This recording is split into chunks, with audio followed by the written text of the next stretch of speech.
Hello everybody, this is a Subaru Forester. I have to remove the transmission from this car. I have the transmission here from JDM. That's what we're putting in. They cut the cooler off, they cut the harnesses off. One thing you need to do is you need to remove all this wiring harness from JDM and install your transmission wire harness into this transmission. To remove the transmission, first thing I did is to remove the wheels. Open these two bolts for the shocks, strut tower, and front axle bolt. Pop the axle out. I did that for both sides.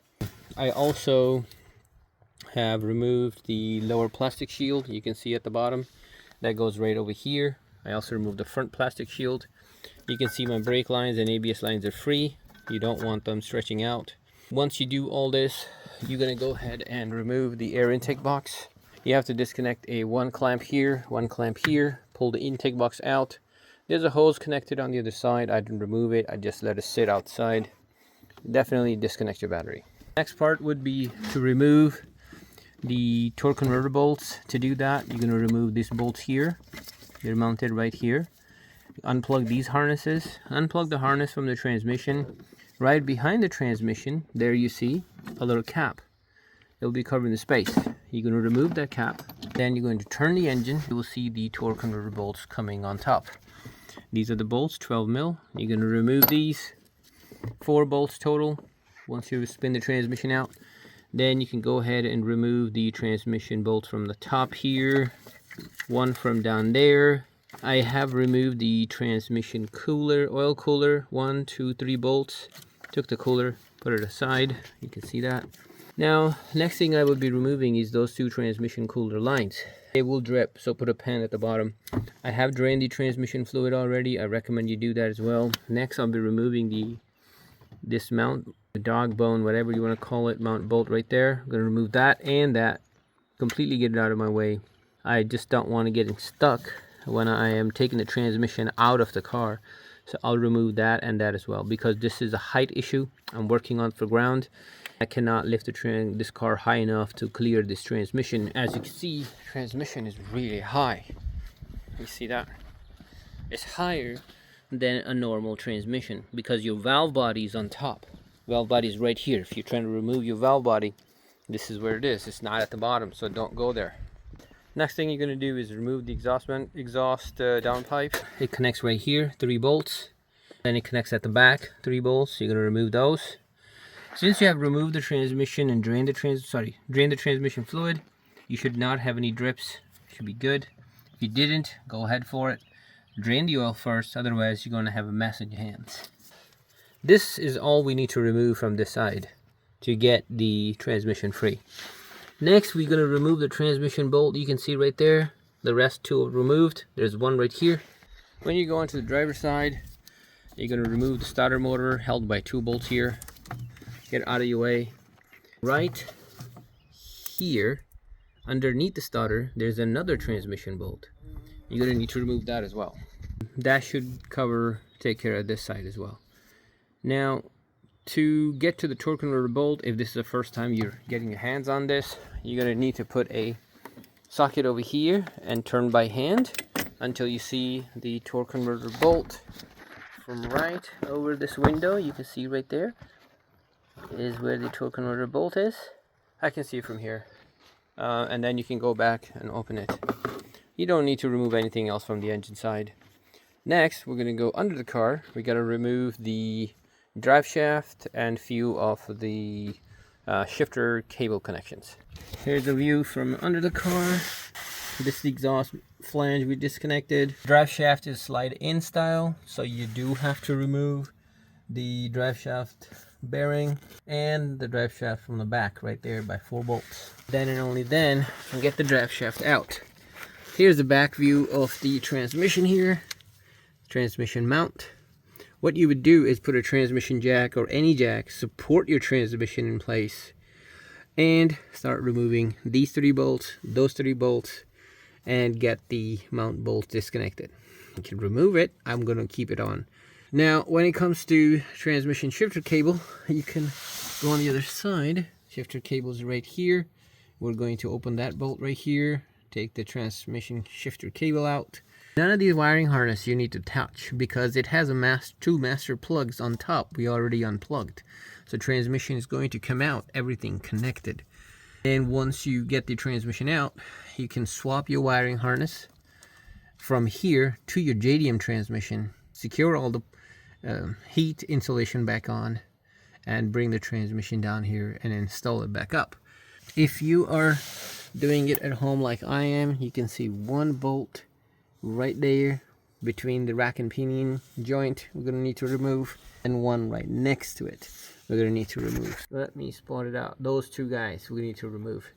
After you remove those bolts, transmission is pretty much free. You can install your transmission jack, wiggle it out of the way. Torque converter does not sit flush onto the transmission bell housing, sticks out a little bit. This is the master plugs I'm talking about.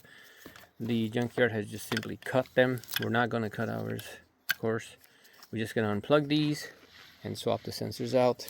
This right here is a cooler line, so you're going to remove these. Cooler's mounted 1, 2, and 3 bolts here. Remove that.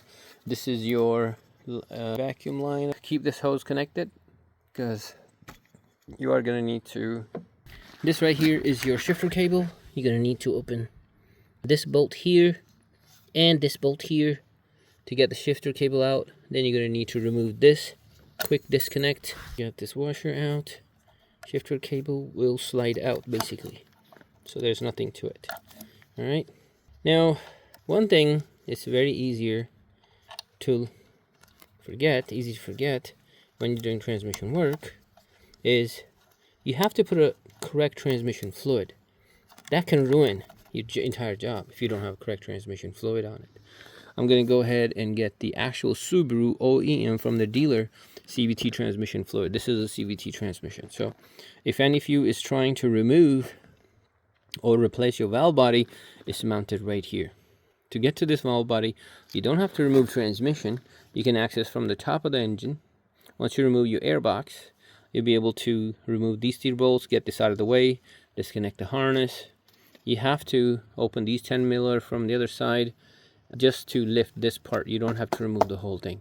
Get this out of the way, then you can remove all the bolts here, lift up your valve body. Of course, disconnect the valve body, unbolt everything, and replace it. Make sure you don't damage anything. I'm going to go ahead and try to install this if I could today. Install it the same way in reverse, the way you're going to remove it. Make sure you have a buddy to help you with this. Transmission is pretty heavy. If you cannot handle it by moving it to the car, take the torque converter out, move the transmission out to the car, underneath it, then install a torque converter, lift it up with the jack. That's how I'm going to do it. That's how I recommend you do it. If you're by yourself, you have a buddy, an extra set of hands, you're awesome, you're lucky. Best of luck. Guys, here we go.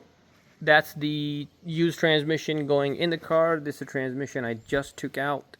I wanted to take a peek at the transmission as well. It looks like the transmission front seal was leaking. What we're going to do right now is remove the wiring harness. To do that, we're going to remove all these 10 millimeter bolts here. Once you get the bolts off, get the cover off. Now you have full access to your. What we're going to do is unplug all these plugs here. Sometimes they're not the easiest. So there we go. Okay, you're going to remove those carefully. Don't damage these mounting areas. Here you go. All the wiring harness has been separated. Now I'm going to go ahead and dismantle that transmission's wiring harness, install this one back on, and get it ready to go inside the car. One thing I'm sure nobody has been talking about, we have to replace the top cover only. Do not remove this valve body from your old transmission. Only thing you need to remove is all the bolts. Remove the top cover and the plug. Swap out of your original USD transmission onto your JDM transmission. One thing you would notice is your JDM transmission has the oil pump on the side. We're not going to use that. So you're going to take the cover off because this harness splits into 2 right here for the pump and the valve body. For the USDM is only for the valve body. So take that off, put it back in. I'm going to use a slight bit of silicone at the edge, very small amount, to seal this and put it back together. I will be disconnecting this pump. Is because it's not used.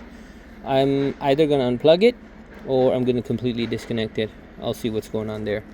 I'm going to install my wire harness and all the sensors from my original transmission back into here. Here we go. The transmission is packed and ready.